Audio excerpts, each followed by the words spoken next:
أعوذ بالله من الشيطان الرجيم پناہ مانگتا ہوں میں اللہ کی شیطان مردود سے۔ بسم الله الرحمن الرحيم شروع اللہ کا نام لے کر جو بڑا مہربان نہایت رحم والا ہے۔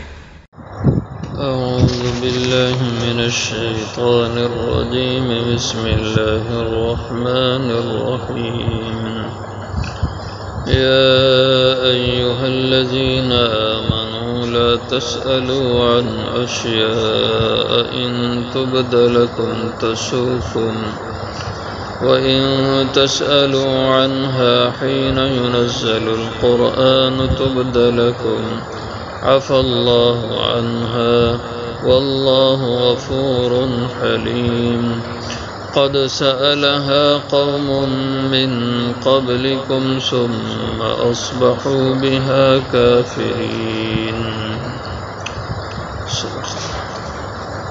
يا أيها الذين آمنوا إيمان والو لا تسألوا عن أشياء نہ سوال کرو ایسی چیزوں کے بارے میں ان تبد لکم کہ اگر وہ ظاہر کر دی جائیں تمہارے لیے تسؤکم تو تمہیں وہ بری لگے ناگوار گزریں وَإِن تَسْأَلُوا عَنْهَا اور اگر تم سوال کرو گے ان کے بارے میں حین ينزل القرآن جب کہ اتارا جا رہا ہے قرآن کریم تبد لکم تو وہ ظاہر کر دی جائیں گے تمہارے لیے عفى اللہ عنہا اللہ نے درگزر کر دی اس سے واللہ غفور حلیم اور اللہ ہیں بخشنے والے حلم والے بردبار قد سالها تحقیق سوال کیے تھے ایسے ہی قوم من قبلکم ایک قوم نے تم سے پہلے ثم اصبحوا بها کافرین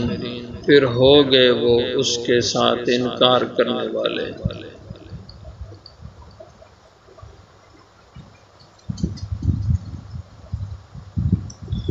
اس سے پہلے حلال اور حرام کی باتیں ہوئیں تو اس میں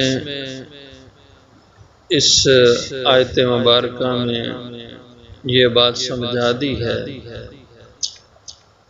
کہ جو دین کی مقصدی چیزیں ہیں جب وہ بتلا دی جائیں وضاحت ان کی کر دی جائے تو ان کو پورا کرو اور بے مقصد فضول سوالات سے بچا کرو اور وہ اللہ کے نبی سے نہ کیا کرو۔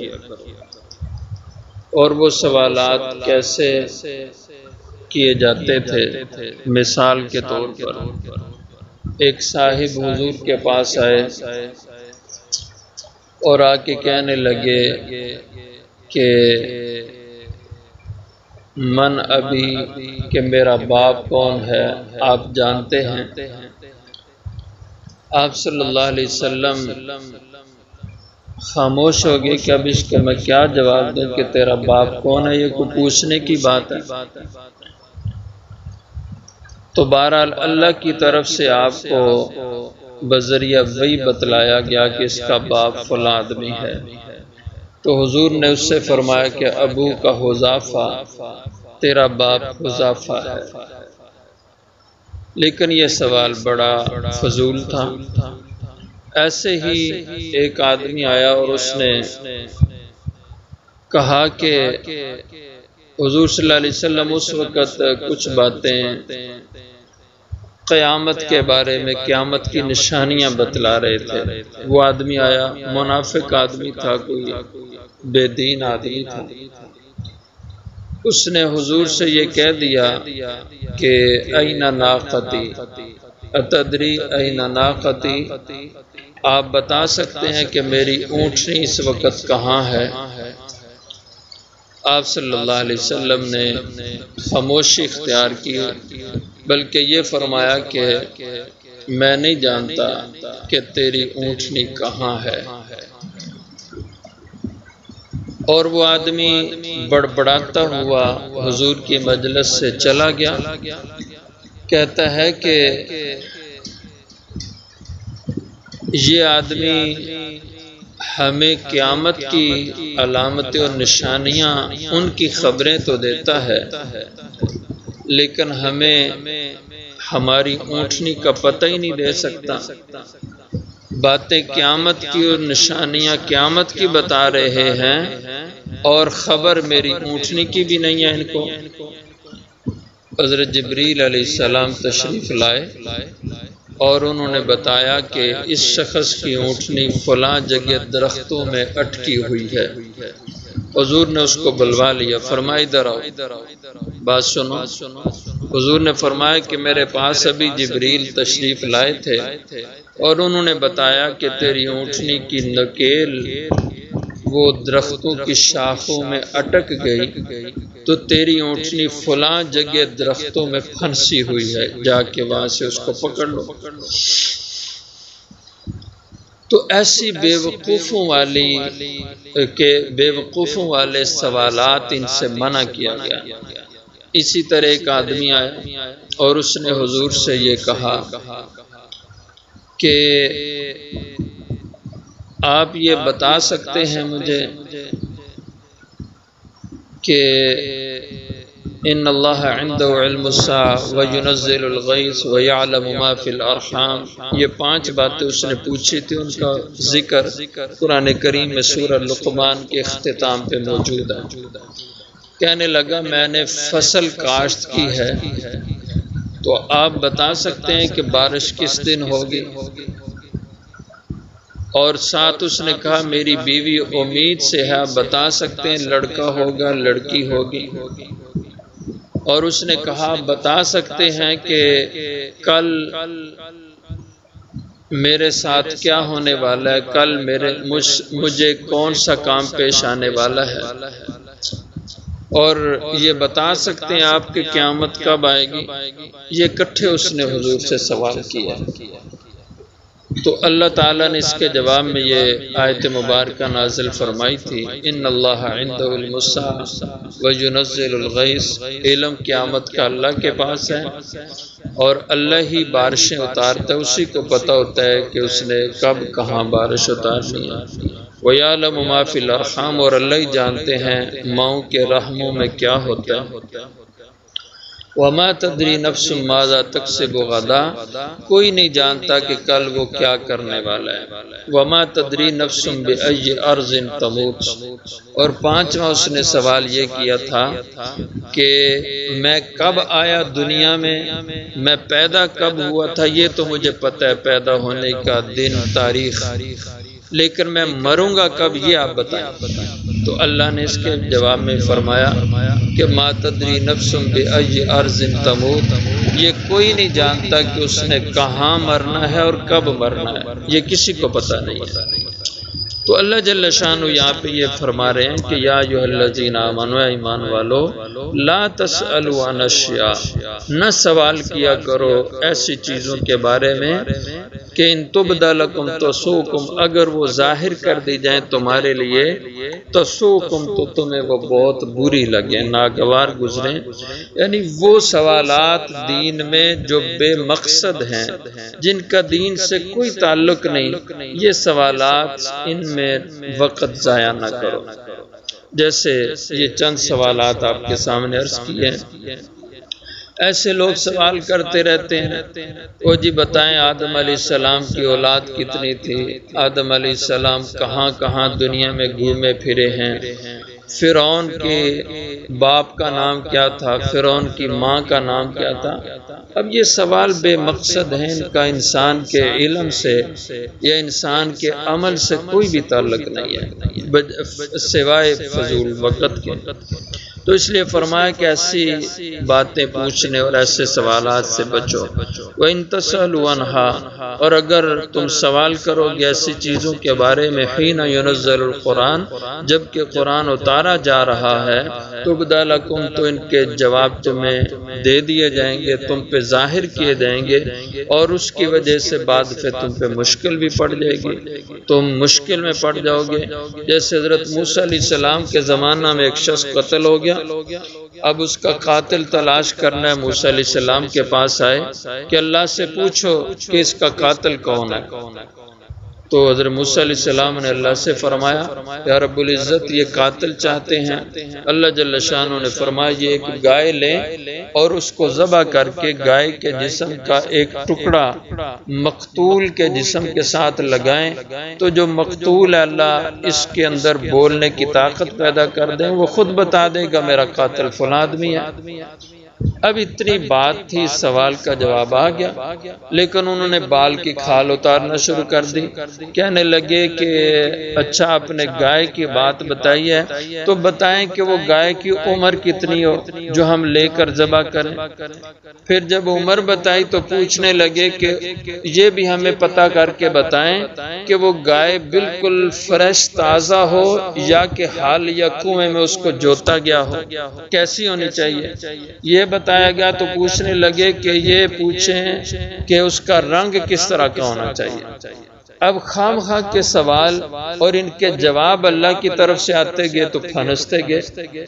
اب پوچھتے پوچھتے اس حد تک وہ محدود دائرے میں آگے کہ جو ان کے سوالوں کے جواب تھے تو ان جوابوں کے مطابق دنیا میں کوئی گائے ملتی نہیں تھی۔ صرف ایک آدمی کے پاس وہ گائے تھی اور وہ بھی آتا ہے روایتوں میں یتیم بچہ تھا اور اس کی ماں نے وہ گائے پال لی تھی اس کے لیے کہ چلو بڑا ہوگا جوان ہوگا بچہ، اس کے شادی اس کے اخراجات پورے۔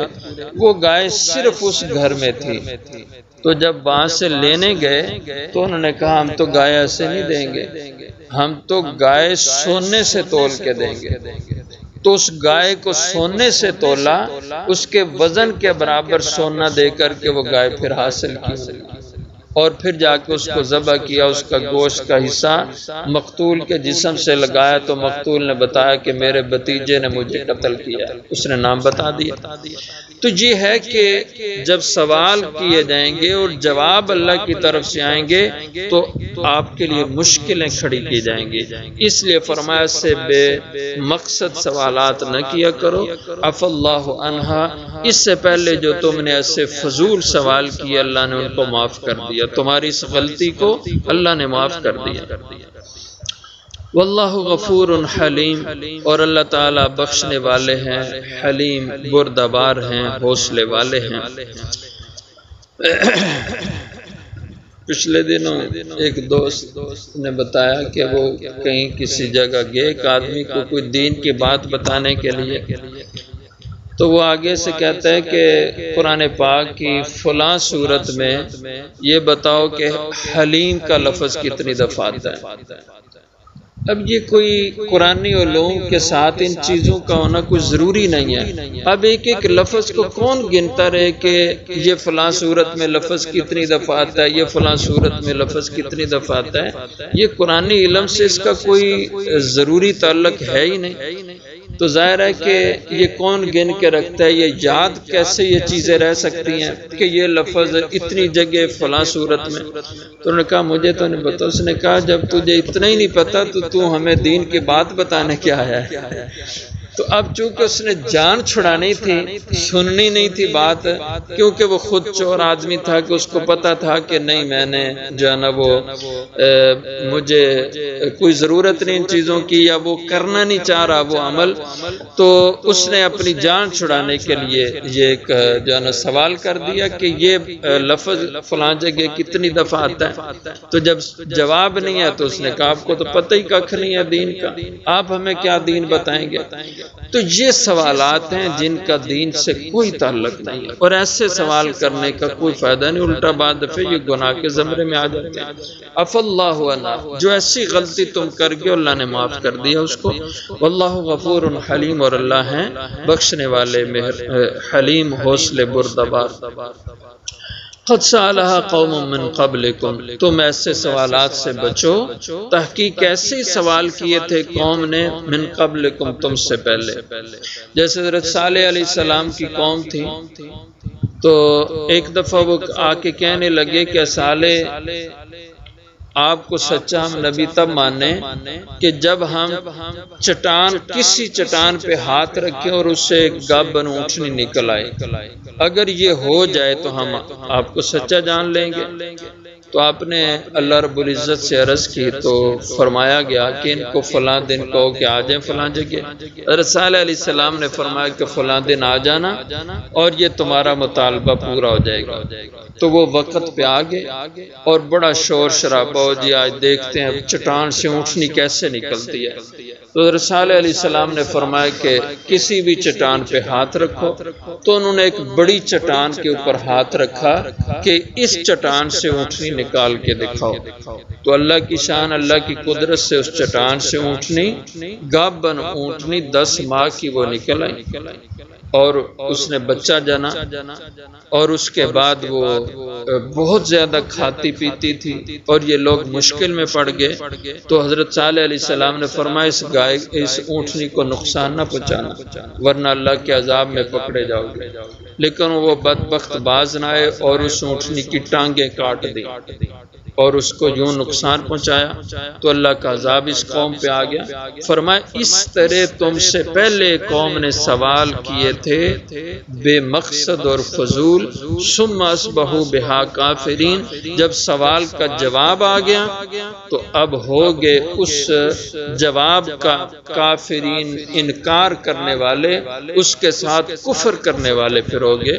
پہلے خود اونٹنی کا مطالبہ کیا، جب مطالبہ پورا ہو گیا تو اب ایمان نہیں لاتے، انکاری ہو گئے کہ ہم نہیں مانتے آپ کو، یہ آپ نے جادو کر دیا۔ اب جب اس مطالبے کو پورا ہوتا دیکھا، اللہ کی قدرت پہ یقین نہیں کیا، الٹا اس اونٹنی کو نقصان پہنچانے کے در پہ ہوئے، تو اللہ نے ان سب کو تباہ و برباد کر دیا اس وجہ سے۔ تو فرمایا ثم اصبحوا بہا کافرین، پھر ہو گئے وہ اس کے ساتھ کفر کرنے والے، اور اس کفر کی وجہ سے پھر اللہ کے عذاب میں پکڑے گئے۔